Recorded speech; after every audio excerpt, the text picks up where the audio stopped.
नमस्कार. आज आपण मिरचीपासून एक मस्त असा चटपटीत पदार्थ बनवणार आहोत. तर त्याच्यासाठी मी या कमी तिखट अशा 100 ग्रॅम मिरच्या घेतलेल्या आहेत. मिरच्या चांगल्या स्वच्छ धुवून घेतल्या आणि त्या मी देठासकटच वापरणार आहे. तर आता ह्या मिरच्या आपल्याला कट करून घ्यायच्या आहेत. तर प्रत्येक मिरचीचे 2 भाग केले आणि त्याला मी मधनं अशी चीर दिलेली आहे. तर मधनं अशी चीर द्यायची आपल्याला. तर प्रत्येक मिरचीला असं करायचं आहे, मधनं कट करायचं आहे आणि एक छोटी चीर द्यायची आहे. समजा मिरचीची साईज छोटी असेल तर तुम्ही मिरची कट करण्याची काही गरज नाही, तुम्ही अख्खी मिरची वापरू शकता. तर अशा प्रकारे मी हे कट करून घेतलेले आहे आणि सगळ्या मिरच्यांना मी अशाच प्रकारे मस्त असे कट लावून घेतलेले आहे. तर सगळ्या मिरच्या कापून त्यांना मी कट लावून घेतलेले आहे. मी देठासकटच वापरलेली आहे मिरची, चव खूप चांगली लागते.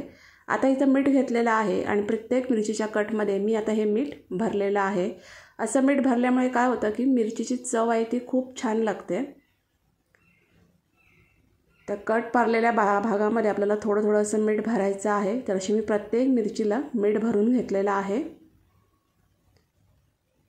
खूप मस्त आणि चटपटीत असा हा मिरचीचा पदार्थ आहे. हे बघा, तर अशा प्रकारे मी सगळ्या मिरच्यांमध्ये मीठ भरून घेतलेलं आहे परफेक्ट.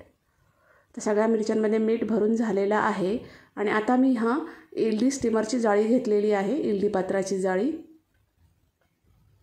आणि त्याच्यामध्ये मी मिरच्या ठेवून घेतलेल्या आहे. त्याच्या 4ही कप्प्यांमध्ये मी थोड्या थोड्या अशा डिवाइड करून सगळ्या मिरच्या मी इथं ठेवून घेतलेल्या आहे.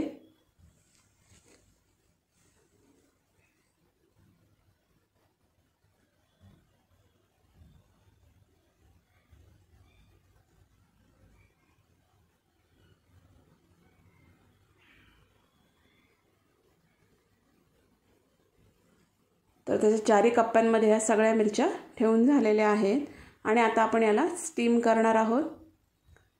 तर इडली पात्रामध्ये मी पाणी अगोदरच उकळवायला ठेवलेलं होतं. पाणी चांगलं गरम झालं की याला झाकून ठेवून याला आपण 10 मिनिटाची वाफ देणार आहोत. त्याच्यावर मी झाकण लावलेलं आहे आणि याला 10 मिनिटाची वाफ दिलेली आहे. एक 10 मिनिटं झालेली आहेत. मिरच्यांना मस्त अशी वाफ मिळालेली आहे.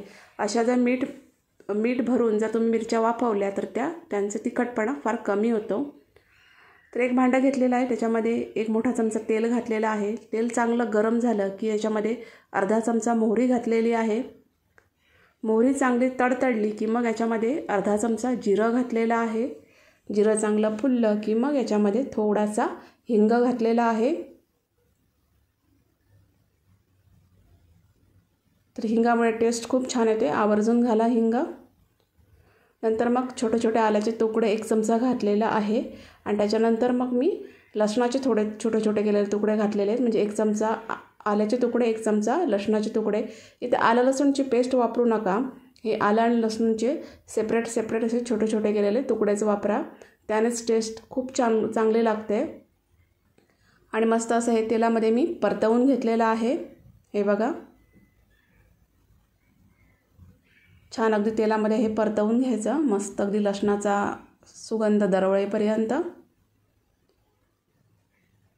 आणि ही फोडणी चांगली अगदी परतवून झाल्यानंतर मग आपल्याला याच्यामध्ये पाव चमचा हळद घालायची आहे.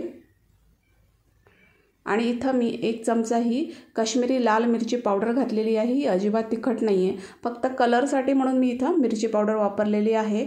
आणि हे मस्त असं फोडणीमध्ये एकत्र करून घ्यायचं आहे.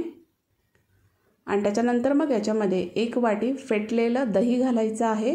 हे बघा, दही वापरण्यापूर्वी चांगलं अगदी फेटून घ्या आणि नंतर मग याच्यामध्ये वापरा. तर दही वापरलेलं आहे, तर मी 1 वाटी मस्त एकदम फेटून घेतलेलं आणि ते पण छान अगदी फोडणीमध्ये परतवून घेतलेलं आहे. आता तुमच्या लक्षातच आलं असेल की मी कुठली रेसिपी करत आहे. तर ही आहे दह्यातली मिरची, खूप छान लागते. तर दही चांगलं अगदी फोडणीमध्ये परतवून घ्यायचं. गॅसची फ्लेम स्लो ठेवायची. जेव्हा तुम्ही दही ॲड करता त्यावेळी गॅसची फ्लेम मात्र स्लो असली पाहिजे. नंतर चवीप्रमाणे मी इथे अर्धा चमचा मीठ घातलेलं आहे.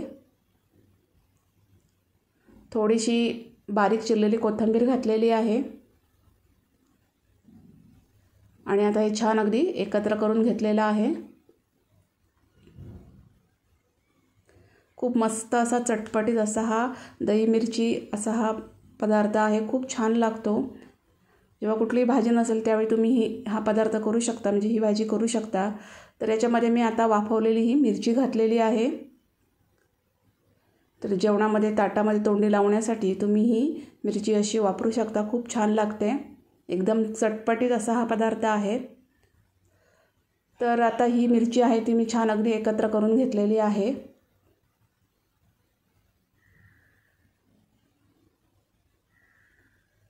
हे बघा, आणि याला झाकण ठेवून एक 5 मिनिटाची फक्त मी याला मंद गॅस फ्लेमवर वाफ दिलेली आहे. तर 5 मिनटं झालेली आहेत. मिरचीला मस्त अशी वाफ मिळालेली आहे. दही आणि मिरची छान अगदी एकत्र झालेला आहे. खूप सुंदर अशी ही मिरचीची रेसिपी आहे. बघू शकता तुम्ही किती सुंदर अशी मस्त अशी चटपटीत अशी दही मिरची इथं तयार झालेली आहे. नक्की ट्राय करून बघा, खूप छान लागते. आणि करायला एकदम सोपी आहे, काहीच कठीण नाही. घरात उपलब्ध असलेल्या साहित्यामध्ये आपण ही रेसिपी केलेली आहे. कुठली भाजी वगैरे नसेल तर त्यावेळी तुम्ही चटपटीत अशी दही मिरची करू शकता. अगदी महिनाभर राहते फ्रीजमध्ये, काहीही खराब वगैरे होत नाही. तर तुम्हाला हा व्हिडिओ कसा वाटला ते कमेंट्समध्ये मला नक्की सांगा. जर हा व्हिडिओ आवडला असेल तर त्याला लाईक करा, शेअर करा. माझ्या चॅनलला नक्की सबस्क्राईब करा. अशाच एका छानशा आणि चटपटीत रेसिपीसह आपण भेटू नेक्स्ट व्हिडिओमध्ये. तोपर्यंत धन्यवाद.